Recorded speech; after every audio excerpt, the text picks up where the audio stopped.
Hello, my name is Sebastian. In this video, I wanted to talk about data and blockchain, notably in the context of Cardano. So if you've been following the Cardano ecosystem, you might have noticed that a lot of the debate around Cardano at the moment revolves around data and how to handle data on the blockchain. Concepts like input endorsers, Mithril, Milkamida, Orbis, a lot of these projects that you may have heard of revolve around handling large amounts of data and figuring out how to have this on the blockchain in an efficient manner. And in fact, with the Vassal hard fork that's coming, one of the main changes is in handling of data, which has inspired people to come out with new Cardano improvement proposals, such as CIP-68, which changes the way metadata is stored for NFTs on chain. And this has been a controversial specification because of the data costs associated with this proposal. And so if you want to learn more about the background of all these proposals and these new techniques and how data and the philosophy of data in Cardano has affected all of these proposals and projects, then this video is the right place for you. So now let's get into it. And this will be hopefully kind of a technical deep dive, but I'll try and keep it as simple as possible. I'm on Twitter, and you can reach out to me anytime if you have any questions. So let's start. So before we talk about what Cardano is doing, we have to make sure we're on the same page about a few different technologies. And the main one that you have to know is something called a hash function.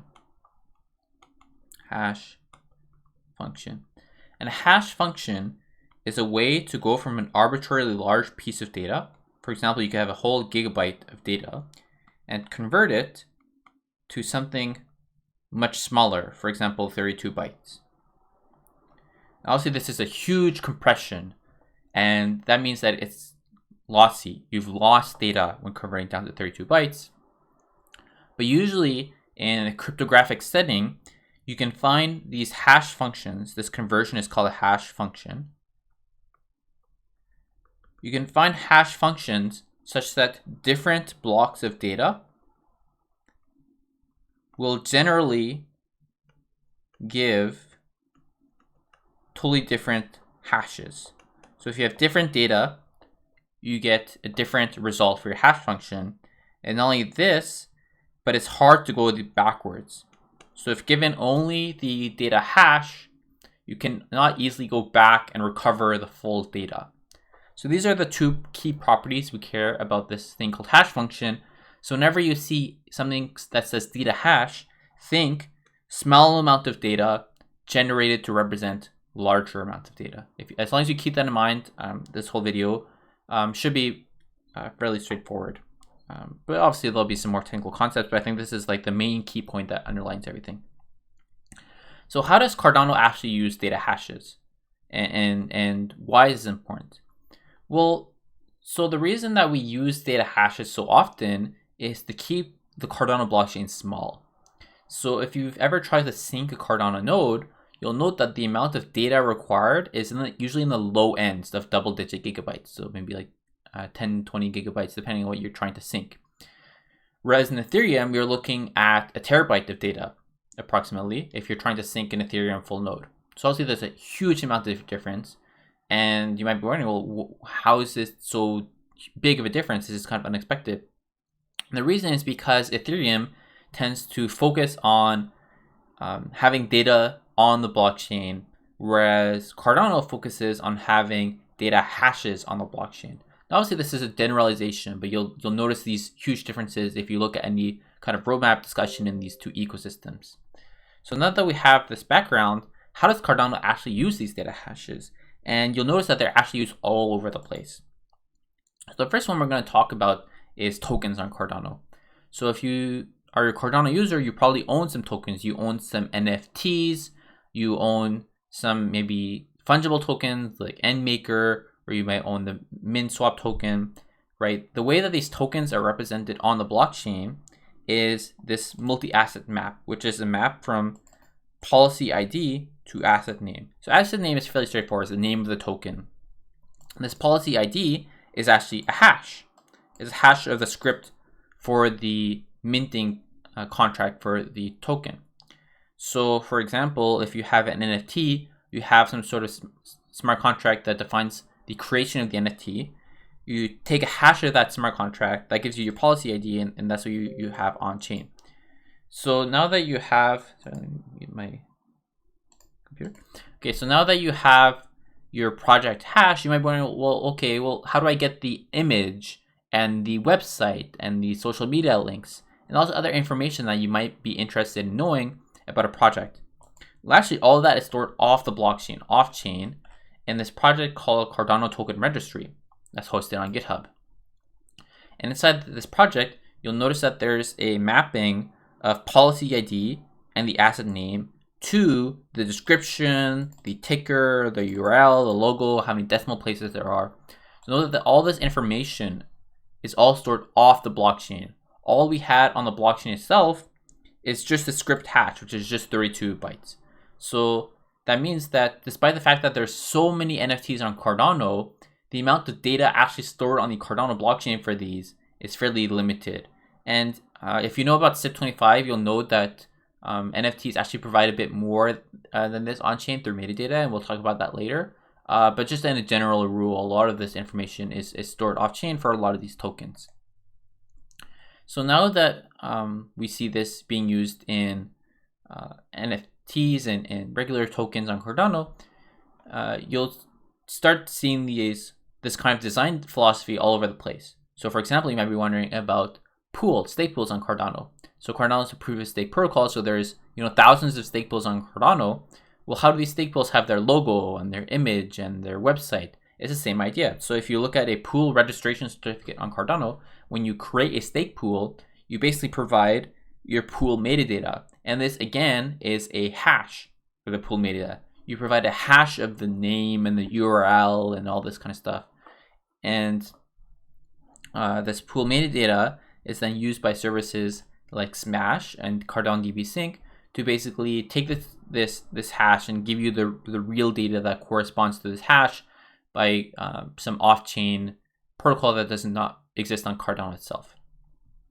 So you can see that this data hash technique is used for NFTs, it's used for regular tokens, it's used for stake pools, and this is fairly different from Ethereum, where in Ethereum, a lot of the times you have this concept of call data, which is whenever you call a smart contract on Ethereum, you're sending ETH to a smart contract and you provide the data directly to the smart contract. Whereas in Cardano, which uses the UTXO model, you're spending from a smart contract and you only provide the data hash and you only provide the script hash. And so the amount of data you provide is much smaller. So let's look, concretely how this looks. So because in Cardano, you're spending from a smart contract, usually transactions in Cardano smart contract, transactions in Cardano are a two-step process. So for example, if you're interacting with Wing Riders or MinSwap, you'll notice that there's two transactions every time you want to swap a token. And the reason why is because of hashes of data. So let me show you what that looks like. So imagine that you're a user and you want to go on Wing Riders, MinSwap, and so on to interact with a smart contract, and you have some ADA. What you're doing is you're creating a transaction that sends to a script hash. And the script hash will become an address. So if you ever interact with MinSwap, you're sending to an address. You might notice that this address looks different from the regular address you're used to on Cardano. And it's because this address is actually a script hash. It's hash of the Wing Riders contract or a hash of the MinSwap contract. And inside this transaction, if you use a wallet like Flint, you'll also be able to see the data hash that you're submitting to this contract, this data hash. Okay. So note that when you call the smart contract, you only provide the hash of the smart contract and the hash of the data, not the data itself, not the script itself.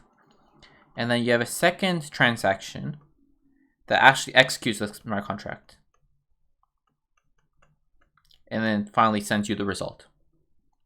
But you might be wondering, well, how do we execute the smart contract if all we have is a script hash and the data hash? And that's because Cardano has inside transactions an extra field called a witness that contains the full data and the full script. And we'll talk about what witness is in a second, but let me just motivate why this happens.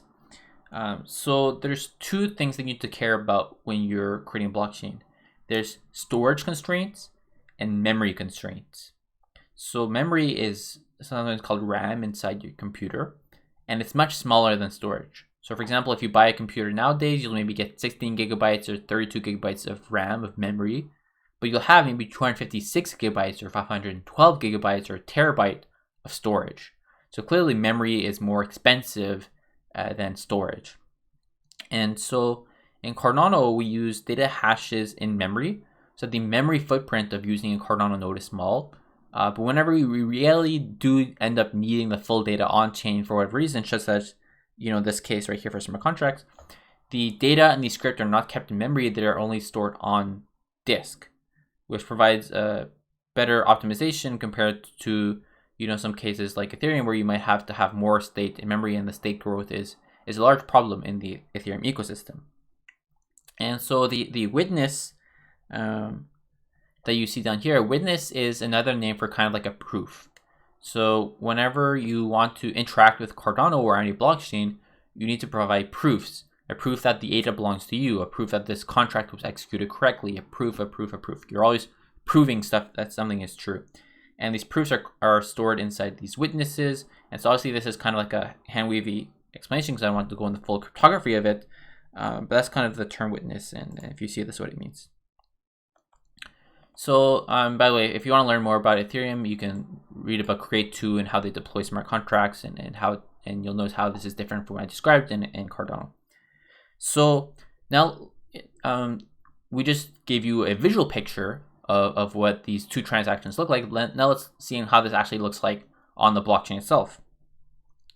So you'll see there's a transaction output in Cardano, and the transaction output contains an address, right, which in this case was the script hash of the smart contract you're sending to. It has the amount, right, the amount of ADA or token you're sending, and then the datum hash, right, which is the hash that we just talked about. And you'll notice in Babbage, Vassal, the hard fork that's coming up, this changes a bit, and we'll talk about that later in this video. But just know that for now on Cardano mainnet, you're just providing the data hash. And in case you're wondering, this address down here, this is the script hash that belongs to the address, right? This is the Shelley payment address. You can see there's a script hash down here.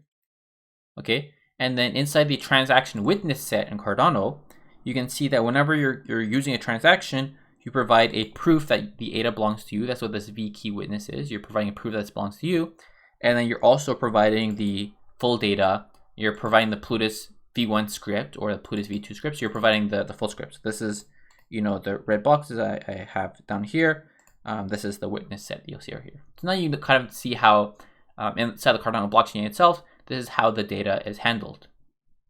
And you might be wondering, okay, well, if this is how transaction data is handled, what about metadata, which is another term you've probably heard of if you're if you've interacted with the Cardano protocol.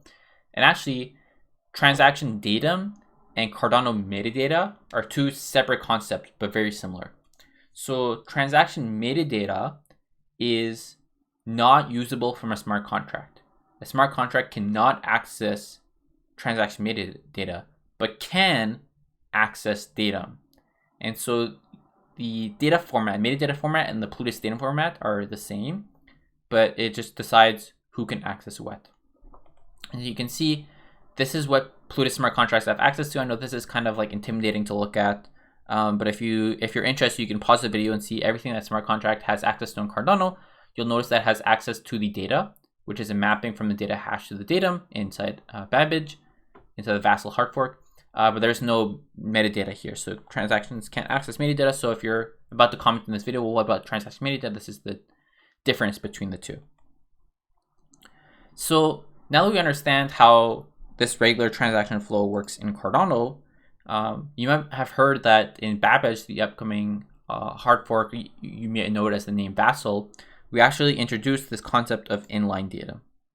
Okay, and this is a feature we've been pushing for at DC Spark for many years, and has finally been being included in the Cardano protocol and the next hard fork. And it allows you to, instead of having the data hash in this picture, you would instead whoops, that's not what I meant to do. You would instead have the data directly. One note is that you still need the data and the witness. But in this transaction output over here, you're no longer submitting the data hash, you're now submitting the data directly. And that's what inline datums are. So this is a way to avoid this kind of, optimization Cardano is doing, where you only post data hashes. But keep in mind, Cardano wants to discourage this activity because the more information you put inside these UTXOs, the larger the data requirement, the memory requirement for Cardano is. And so we want to discourage people from increasing the Cardano memory requirement by inlining data directly inside datums. And so to handle this, Cardano has this concept of min UTXO ADA. And if you've ever interacted with NFTs, you're probably familiar with this concept because the amount of ADA you can send to somebody in Alonzo before Babbage was 1 ADA.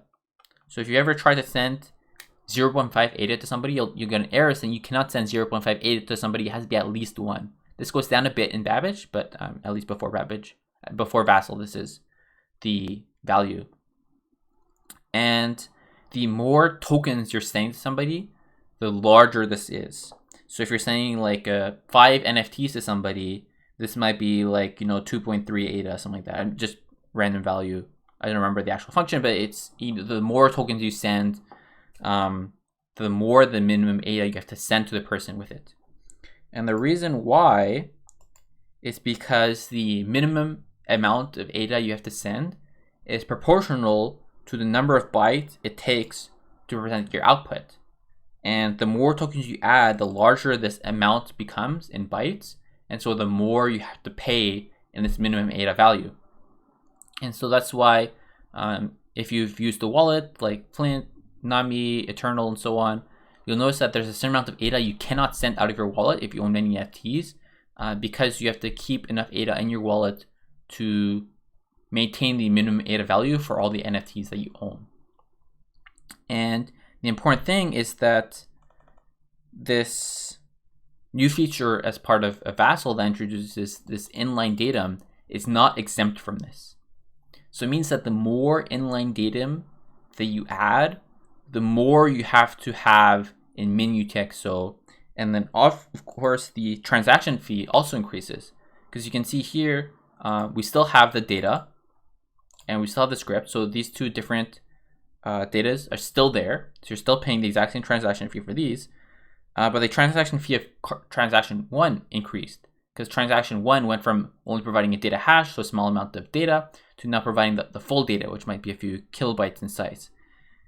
So also inline datums will increase the transaction fee. So you can see that inline datums, although are a very useful feature for data availability, will increase transaction fees for users and also increase the amount of min UTXO, making them not viable for certain use cases. And this is by design to discourage people from putting too much data on the Cardano blockchain unless there's really economic value to having it there. So this is, all these changes in Babbage. You might have heard of, inline datums, and now you kind of have some background about how that works.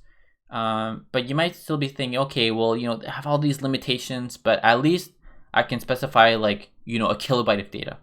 But actually there's a slight trick to this, which is that Cardano wanted to avoid people providing data in as is because this has potential legal risks, right? Somebody could upload some illegal image, something like this. And so they don't want you to post large amounts of data. And so the amount of data you can post is limited to 64 bytes. And if you want to have more than 64 bytes inside the data you post, you have to combine it together, for example, an array of data or a map of data, and combine it into some larger structure. So you cannot post the data directly. It has to be some sort of structured data. So there's also a limitation, and you'll see this limitation in a lot of Cardano improvement proposals where they, instead of specifying, oh, you just have data, they say, oh, you have to have the structured data and you have to split this stuff up into arrays and all this kind of stuff. And this is an intentional design decision to avoid people specifying large unstructured binary blobs. And so this is the other restriction that all affects CIPs such as CIP-25, which is the NFT metadata, and a new CIP that you might have heard of, CIP-68.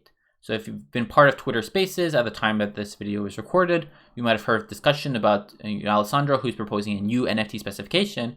And you might have heard of a lot of debate around this specification because of the added cost of using the specification. And now that you know all the technical details, we can talk about what the specification does exactly. So NFTs in Cardano are currently stored using something called CIP-25, which is basically you have the transaction metadata appear from the so you have your NFT, which is this policy ID, and then you specify the NFT metadata not just in the off-chain registry, but as part of the actual on-chain transaction metadata. So CIP-25 says, okay, NFTs require more than just what the Cardano token registry, this off-chain service talked about before, requires more than just what the off-chain registry provides, and we want to store this data on-chain in transaction metadata, which again is a structured format. You can't just dump data, and so CIP-25 gives you a structured data for the transaction metadata. But as I talked about previously, transaction metadata is not available from smart contracts. Only Plutus datum is available from smart contracts. All right, so remember, it was not part of the Plutus context. And so CIP-68 says, okay, well, let's take the NFT data outside of the metadata and then add it as part of the inline datum specified in the upcoming Vassal hard fork. And then the problem with this is that now you know that if you specify the data as part of the inline datum, it increases transaction fees and also increases the min UTXO requirement. And so this is a more costly method for both minting and for usage in certain situations. And so now you can see how Cardano basically leverages hashes all over the place to optimize the blockchain, optimize memory usage, optimize data storage, how this affects all the discussions in Cardano, such as CIP-25, CIP-68, the average wallet user using smart contracts like MinSwap, these DEXs, and NFT marketplaces. It continues to affect ongoing discussions like CIP-68, and also it affects a lot of external projects. For example, Milkumida. Oh, whoops, this is in Japanese. Let me change it to English. So Milkumida is a sidechain / layer 2s for non-EVM blockchains such as Cardano. It affects Orbis, which is a layer 2 for Cardano. It affects Mithril, which is, if you don't know, Mithril is a way to basically have stronger light clients and power other things like input endorsers, which we'll see later, by basically creating large proofs that are usually a few megabytes in size, if I remember correctly. And these have to be stored somewhere, but there's no good way to store megabytes of data on Cardano. And then Ouroboros Leos, which is input endorsers, also needs to have data because it's basically endorsing transactions before they actually appear inside blocks. So all these use cases, Milkumida, Ouroboros, and so on, all have large data requirements, and we have to figure out how to structure the data in such a way that is compatible with Cardano's architecture of minimizing on-chain data. And obviously, Cardano has its own ideas for how to do this, and you may have heard of various projects talk about ways that this can be done. You might be interested in Ethereum, where Ethereum's roadmap, they're trying to optimize around allowing projects to add more call data, allowing projects to have cheap call data, and basically providing data availability proofs for the call data kind of specified. So if you ever heard about the Ethereum roadmap, now you kind of have some more background on how this works. And you might have also heard about projects like Celestia, which try and provide data availability proofs for projects that do not want to store data natively on the layer 1. And Celestia is one project that does this, but there's a few other projects kind of in the same boat. And, kind of in a similar way, there's IPFS and Arweave. I wouldn't say they're the same kind of project, but they're also projects about, storing data. And so hopefully this video kind of gave you a good understanding of how Cardano works and all the different ongoing projects in Cardano and how this design decisions affected all of them and how other ecosystems are tackling this issue. Now, obviously, this is a big issue. And if you have any questions about, how this works and how we're tackling this in Cardano or how this is being tackled in other blockchains, don't hesitate to reach out to me on Twitter. And if people ask about data on Cardano, now you know the advantages and the benefits of what Cardano has done, but also the limitations and what projects are doing to get around this. So thank you very much.